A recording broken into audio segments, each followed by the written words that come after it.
Hello, my dear students. How are you? I hope you all are fine and sound and very happy. Today, I am going to start the new lesson on YouTube video. আজিৰ পৰা তোমালোকক YouTube ভিডিঅ'ৰ জৰিয়তে শিকোৱা হ'ব। সব প্ৰথমতে আমি ফাৰ্ষ্ট লেসন ইয়াক অনলাইনৰ যোগেদি আৰম্ভ কৰিবলৈ গৈ আছো। লেসন নাম আছিল দ্য প্ৰিন্স অফ পানী দিহিং, অৰ্থাৎ পানী দিহিঙৰ ৰাজকুমাৰ। এইটো এটা ষ্টৰী বা গল্প। এই গল্পটোত চিতলিয়া নামৰ গ্ৰাম্য অঞ্চল এটাৰ বানপানীৰ অৱস্থাৰ কথা আৰু বানপানীৰ সময়ত গ্ৰাম্য লোকসকলে কেনেকুৱা পৰিস্থিতিৰ সন্মুখীন হয়, কিমান সমস্যাৰ সন্মুখীন হয় তাকে বৰ্ণনা কৰিছে। একেৰাহে সপ্তাহজোৰা বৰষুণৰ ফলত ব্ৰহ্মপুত্ৰ নদীৰ পানী বাঢ়ি আছে। চিতলিয়া আৰু তাৰ নিকটৱৰ্তী অঞ্চলৰ মানুহৰ মাজত এক আতংকৰ সৃষ্টি হৈছিল। বানপানীৰ সময়ত কেনেকুৱা পৰিস্থিতিৰ সৃষ্টি হয় তাক গ্ৰাম্য লোকসকলে উপলব্ধি কৰিছিল। এনে এক মুহূৰ্তৰ ভিতৰত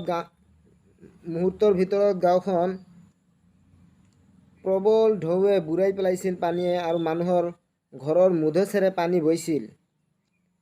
খগেন নামৰ এজন 17 বছৰীয়া যুৱকে বানপানীৰ ভয়াৱহতা বুজিছিল আৰু কাৰ্যক্ষেত্ৰত নামি পৰিছিল। মানুহক উদ্ধাৰ কৰাৰ কামত নামি পৰিছিল। বানত ক্ষতিগ্ৰস্ত লোকসকলক উদ্ধাৰৰ বাবে খগেন আৰু তাৰ লগৰীয়াসকলে পৰ্যামানে চেষ্টা কৰিছিল। তেওঁলোকে কেইখনমান কলৰ ভূৰ সাজিছিল আৰু গ্ৰাম্য ক্ষতিগ্ৰস্ত লোকসকলক উদ্ধাৰৰ বাবে চিতলিয়া গাঁৱলৈ ৰওনা হৈছিল। জীৱ জন্তুসমূহক উদ্ধাৰ কৰিছিল আৰু ডক্টৰকো মাতি আনিছিল মানুহৰ বহুতো বেমাৰ আজাৰৰ চিকিৎসা কৰাৰ কাৰণে। আৰু এনেকুৱা বিভিন্ন প্ৰকাৰে মানুহক সহায় কৰাৰ কাৰণে গাঁওবাসীয়ে আৰু ডক্টৰে তেখেতক খগেনহঁতক কি কৰিছিল, প্ৰিন্স অফ পানী দিহিং, দ্য প্ৰিন্স অফ পানী দিহিং অৰ্থাৎ পানী দিহিঙৰ ৰাজকুমাৰ নামেৰে অভিহিত কৰিছিল বা উপাধি প্ৰদান কৰিছিল, সন্মান প্ৰদান কৰিছিল। এতিয়া চাওঁ আহা, তোমালোকেতো নিশ্চয় বহুতো বানপানীৰ সমস্যা দেখিছা, বানপানী নিজ চকুৰে দেখিছা, উপলব্ধি কৰিব পাৰিছা নিশ্চয়, যিহেতু বৰপেটা জিলাখন এখন বানপানী প্ৰধান অঞ্চল হয়। তো এইটো হ'ল বানপানীৰ দৃশ্য। নিশ্চয় দেখিছা কিমান সমস্যাৰ সন্মুখীন হৈছে মানুহে, জীৱ জন্তু লৈ, চৰাই, হাঁহ কুকুৰা, গৰু ছাগলী আৰু মানুহ কলৰ ভূৰ সাজি কেনেকৈ চলা ফিৰা কৰে। বলক আমি মূল পাঠ অৰ্থাৎ মেইন লেসন ষ্টাৰ্ট কৰোঁ। চোৱা, তোমালোকে কিতাপ মেলি চোৱা, ইয়াত কি লিখা আছে, it rained heavily all week. It rained মানে বৰষুণ হৈ আছিল, হেভিলি মানে ধাৰাসাৰ বৰষুণ, হেভিলি মানে ভাৰী বৰষুণ, হেভি মানে ভাৰী, কিন্তু ইয়াত ধাৰাসাৰ বৰষুণ বুজাইছে। হেভিলি অল উইক সপ্তাহ জুৰি। The swelling water of the Brahmaputra continued rising. Panic gripped Chitolia and its neighboring villages. Khoghen's own village, Borgao, was not far from there. কৈছে গোটেই সপ্তাহজুৰি প্ৰবল বৃষ্টিপাত হৈছিল। ব্ৰহ্মপুত্ৰৰ উফন্দি উঠা পানী ক্ৰমে বৃদ্ধি পাবলৈ ধৰিছিল। ৰাইজিং মানে বৃদ্ধি হোৱা, চুৱেলিং ৱাটাৰ মানে উফন্দি উঠা পানী, এইফালে পেনিক মানে খুব ভয়ত আতংক হোৱা, ইয়াৰ উচ্চাৰণ হ'ব পেনিক। আৰু গ্ৰিপ্ট চিতলিয়া গাঁওখনো পানীৰে বুৰি গৈছিল। আৰু নেইবাৰিং মানে ইয়াৰ দাঁতি কাষৰীয়া অঞ্চল, নেইবাৰিং ভিলেজেছ, ওচৰ পাজৰৰ গাঁওসমূহো পানীৰে ভৰি পৰিছিল। খগেনছ অন ভিলেজ, খগেনৰ গাঁৱৰ নাম আছিল Borgaon, was not far from there, তাৰ পৰা বেছি দূৰত নাছিল। That morning, a loud roar alerted the riverside villagers. They realized that the worst had happened. The embankment and Chitolia village was breached. Horrified, they braced themselves for what was to come. সিদিনাখন ৰাতিপুৱা, that morning অৰ্থাৎ সিদিনাখন ৰাতিপুৱা এক প্ৰচণ্ড শব্দই নৈপৰীয়াবাসীক সতৰ্ক কৰিছিল। লাউড ৰোৱাৰ মানে খুব জোৰকৈ ৰোৱাৰ এটা শব্দ, এলাৰ্ট সতৰ্ক কৰিছিল। এলাৰ্টেড মানে সতৰ্ক কৰিছিল। এলাৰ্ট মানে সতৰ্ক কৰা। ৰিভাৰ ছাইড মানে নদীৰ দাঁতি কাষৰীয়া অঞ্চলসমূহৰ কাষৰীয়া গাঁওসমূহত। তেওঁলোকে ভাবিছিল তেওঁলোকে ভাবিছিল যে দি ৱৰ্ষ্ট হেড হেপেণ্ড, আটাইতকৈ যিটো বেয়া সেইটো হৈ গৈছে, একেবাৰে ভয়াৱহ পৰিস্থিতিৰ সৃষ্টি হৈছে। দি এম্বেংমেণ্ট মানে হ'ল মাথাউৰি। মাথাউৰি কি হৈছে, সেইটো মাথাউৰিৰ ওপৰেৰে পানী আহি ভাঙি পেলাইছে। ব্ৰেষ্ট আৰু হৰিফাইড, তেওঁলোকে সকলোৱে ভয় খাইছিল। Braced themselves for what was to come, তেওঁলোকে পৰিস্থিতিৰ সন্মুখীন হ'বলৈ একগোট হৈছিল। তেওঁলোকে ব্ৰেষ্ট মানে একগোট হৈছিল। হোৱাট ৱাজ টু কাম। চ' নেক্সট পেজত চোৱা। ইন মমেণ্টছ মানে হ'ল মুহূৰ্তৰ ভিতৰতে। Huge waves of water broke into the villages. Huge মানে বহুতো পানী, এক বৃহৎ পৰিমাণৰ পানী। ৱেভছ মানে হ'ল ঢৌ। পানীৰ ঢৌ আহি ব্ৰক ইনটু দ্য ভিলেজেছ, গাঁওসমূহ ভাঙি গাঁৱৰ বিভিন্ন তছনছ কৰি পেলালে। The water rolled over some of the house tops. House tops মানে ঘৰৰ একেবাৰে উচ্চ শিখৰ, যিটো ঘৰৰ কিছুমান ঘৰৰ মুধচৰ ওপৰেদি পানী বৈ গৈছিল। The air quickly filled with the cries and wails of the village folk huddled on roof tops of the চাংঘৰ্ছ and the mad bellowing of the livestock being swept away. চাংঘৰবিলাকৰ মুধচৰ ওপৰত থূপ হৈ থকা গ্ৰাম্য লোকসকল দুখ বেদনা তথা আৰ্তনাদ ভৰা পৰিৱেশ সৃষ্টি হৈছিল, আৰু তলত থকা উন্মুক্ত জীৱ জন্তুবিলাকক পানীয়ে উটুৱাই নিছিল। লিভষ্টক মানে ঘৰুৱা জীৱ জন্তুবোৰ, সেইবোৰক উটুৱাই লৈ গৈছিল পানীয়ে। চাংঘৰৰ ওপৰেদিও পানী বৈ গৈছিল।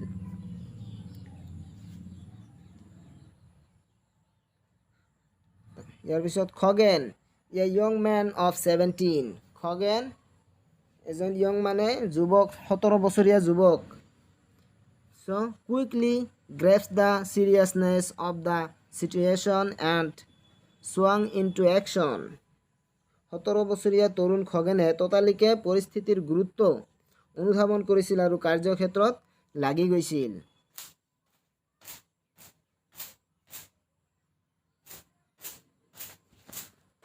ইয়াৰ পিছত চোৱা।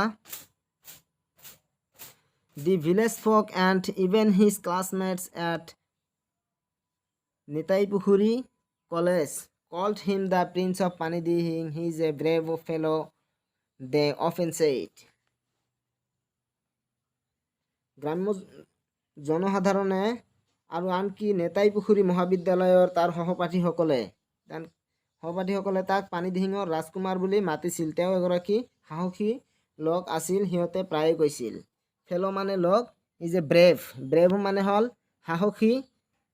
দ্য প্ৰিন্স অফ পানীদিহিঙৰ ৰাজকুমাৰ। Next paragraph. ৰমেনে কৈছে hurry up. Khagen shouted to his friend. খগেনে ৰমেনক চিঞৰি কৈছিল। শাউটেড মানে চিঞৰি কৈছিল। হাৰি আপ মানে জল্দি কৰা, সোনকালে কৰা। There is no' time to lose. এতিয়া আমাৰ টাইম পাছ কৰিবলৈ সময় নাই। লছ মানে হেৰুৱা বা সময় হেৰুৱাৰ আমাৰ কোনো সময় নাই। Get hold of the others. মানুহক ধৰিব লাগিব আৰু সহায় কৰিব লাগিব। হোৱেৰ আৰ ডম্বাৰু ধন এণ্ড আব্বাছ। ডম্বাৰু ধন এণ্ড আব্বাছ ক'ত গ'ল? হোৱেৰ R. Ramen run towards him, you know'. Ramen তেওঁৰ ফালে এতিয়া দৌৰিলে। ৰমেন খৰখেদা কৰা। খগেনে তেওঁৰ লগৰীয়াক চিঞৰি কৈছিল, এতিয়া আমি সময় নষ্ট কৰিব নোৱাৰোঁ, আনবিলাকক লগত লোৱা। ডম্বৰু ধন আৰু আব্বাছ ক'ত আছে? ৰমেনে তেওঁৰ পিনে দৌৰিছিল। তুমি জানা, ইউ ন' অৰ্থাৎ তুমি জানা। কাটিং হিম শ্বৰ্ট, খগেন ছেইড। তাৰ কথা চমুৱাই কাটিং হিম শ্বৰ্ট মানে কথাখিনি চমু কৰিছিল।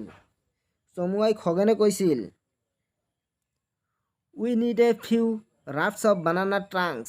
ৰাফ্স অফ বানানা ট্ৰাংকছ মানে হ'ল বানানা মানে যিহেতু কলগছৰ কিছুমান টুকুৰা লাগিব।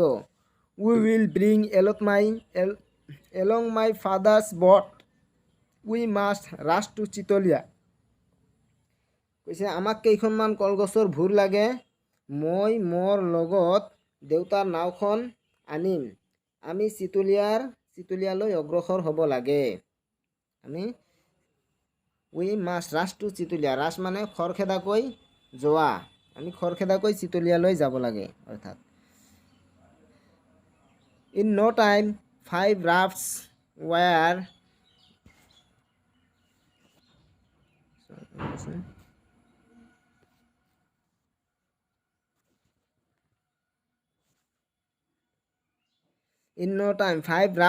ready. অতি বিলম্বে একদম কম সময়ৰ ভিতৰতে 5খন ভুৰ তৈয়াৰ কৰিলে। Each one steered with long poles by 2 boys. The fleet of rafts with Khoggen's boat in the lead now rest toward Chitolia. Rest মানে হ'ল দৌৰোৱা, ৰেষ্ট মানে দৌৰি দৌৰি গৈছিল টুৱাৰ্ডছ চিতলীয়াৰ ফালে। The marooned had to be rescued in no' time. অৰ্থাৎ অনতি বিলম্বে 5খন ভুৰ সাজু হৈছিল, প্ৰত্যেকখনতে এজন দীঘল লাঠিৰে সৈতে 2জন ল'ৰা আছিল। লাঠি বা বাঁহৰ যি লাঠি থাকে ভুৰ চলাবলৈ, সেই লাঠিৰ কথা কৈছে। খগেনৰ নাওখনৰ নেতৃত্বত ভুৰকেইখন চিতলীয়ালৈ ৰওনা হৈছিল। খগেনে লিড লৈছিল, তাৰ প্ৰধান নেতৃত্ব দিছিল। আৰু অনতি পলমে বানপানীত আবদ্ধ হৈ থকা লোকসকলক উদ্ধাৰ কৰিব লাগে। ৰেস্কিউড ইন ন' টাইম মানে একদম কম সময়ৰ ভিতৰতে মানুহবিলাকক উদ্ধাৰ কৰিব লাগে। By the time the people of Chitalia had been evacuated to the high grounds of the school building. ইতিমধ্যে বাই দ্য টাইম মানে হ'ল ইতিমধ্যে। The people of Chitalia had been evacuated লোকসকলক ওখ স্থানত থকা বিদ্যালয় ভৱনলৈ স্থানান্তৰিত কৰা হৈছিল। ইভাকুৱেটেড মানে স্থানান্তৰিত কৰা। এখন ওখ ভূমিত থকা বিদ্যালয়লৈ মানুহবিলাকক স্থানান্তৰিত কৰা হৈছিল। Khagen and his friends were exhausted. Khagen আৰু তাৰ লগৰীয়াসকল ভাগৰি পৰিছিল। এক্সহষ্টেড মানে হ'ল ভাগৰি পৰা, এক্সহষ্ট ইয়াত পাষ্ট টেন্সত ব্যৱহাৰ হৈছে। চ' এক্সহষ্টেড অৰ্থাৎ ভাগৰি পৰিছিল, ভাগৰি গৈছিল। But there remained the work of making arrangement of food and water for men, women and children sheltered in the school building. The civil authorities at Dimau also had to be informed immediately. কৈছে but there remained the work of making arrangement of food, water for men, women and children.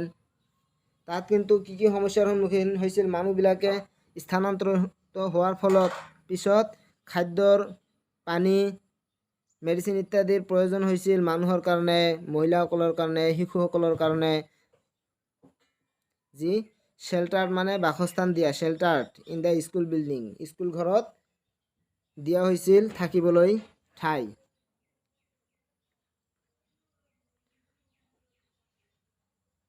কৈছে কিন্তু বিদ্যালয় গৃহত আশ্ৰয় লোৱা পুৰুষ, মহিলা, শিশুসকলৰ বাবে খাদ্যবস্তু, খোৱা পানীৰ ব্যৱস্থা কৰাৰ কামটো বাকী আছিল। ডিমৌত থকা অসামৰিক কৰ্তৃপক্ষকো ততালিকে জনোৱা হৈছিল। অসামৰিক কৰ্তৃপক্ষ অৰ্থাৎ চৰকাৰৰ যিবোৰ অথৰিটি আছে, কৰ্তৃত্ব, official, civil authorities at Demow had to be informed immediately. তেওঁলোককো সোনকালে জনোৱা হৈছিল। তেওঁলোকৰ কিবা চৰকাৰীভাৱে ব্যৱস্থা ল'বলৈ। ইয়াৰ পিছত নৰেন কাই চিঞৰিয়ে কৈছিল, হে খগেন, নৰেন কাই শাউটেড, নৰেন কাইয়ে চিঞৰি কৈছিল, কি কৈছিল? From across the stretch of the flat water, Dr. Hathi Barua and his wife are stranded in their hospital quarters at Kotiori. Do something, will you? Naren কাই কি কৈছে? হে খগেন, বানপানীৰে ভৰা স্থানৰ পৰা নৰেন কাই চিঞৰি কৈছিল, কটিয়ৰিত থকা চিকিৎসালয়ৰ আৱাসত ডাক্তৰ হাতী বৰুৱা আৰু তেওঁৰ ঘৈণীয়েক পানীৰ মাজত আবদ্ধ হৈ আছে। কিবা এটা কৰা, কৰিবানে, পাৰিবানে তুমি? এনেকৈ নৰেন কাইয়ে চিঞৰি কৈছিল খগেনক। এইবাৰ খগেনে কৈছে, অ'কে নৰেন কাই, ঠিক আছে নৰেন কাই, shouted Khagen. Dambaru hop into the boat, we have got a job, he called out to one of his friends. Then he steered the boat towards the dispensary. He had a knack for solving all kinds of problems. Dispensary মানে হল সৰু hospital, য'ত আছিল doctor হাতী বৰুৱা আৰু তেখেতৰ পত্নী। য'ত ফচি আছিল তেওঁলোকক এইবাৰ উদ্ধাৰ কৰিবলৈ যাব। কোনে যাব?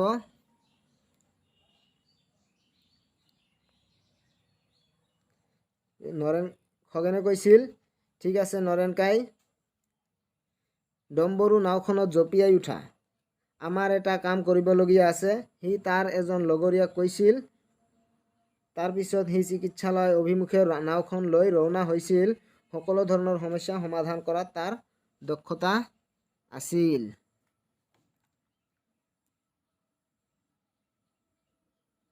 He had a knack for solving all kinds of problems. knack অৰ্থাৎ দক্ষতা। খগেনৰ সকলো প্ৰকাৰ সমস্যা সমাধান কৰাৰ কাৰণে দক্ষতা আছিল।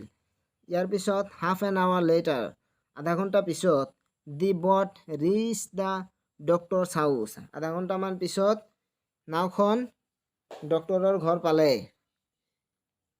It nearly missed crashing into the railing of the veranda of the doctor's house. The doctor and Moni Baidev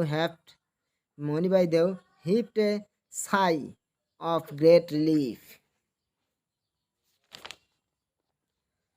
কৈছে আধা ঘণ্টা পাছত নাওখন গৈ চিকিৎসকৰ ঘৰৰ উপস্থিত হৈছিল। নাওখনে চিকিৎসকৰ ঘৰৰ বাৰাণ্ডাৰ বেৰত খুন্দা মাৰাৰ পৰা কটমপি বাচিছিল। চিকিৎসক আৰু মণি বাইদেৱে বিপদৰ পৰা পৰিত্ৰাণ পোৱা বুলি স্বস্তিৰ নিশ্বাস এৰিছিল। হিভড এ চাই অফ গ্ৰেট ৰিলিফ, এটা ডাঙৰকৈ বিপদৰ পৰা ৰক্ষা পোৱাৰ পিছত ডাঙৰকৈ নিশ্বাস পেলাইছিল। কোনে? ডক্টৰ এণ্ড মণি বাইদেউ। চ' এইবাৰ C the next page. So the story is very long. We will discuss the next in our next video. অহাকালি এইখিনি আলোচনা কৰা হ'ব। গতিকে আজিলৈ ইমানেই। Thanks for watching. কিবা বুজি নাপালে সুধিবা, বুজাই দিয়া হ'ব।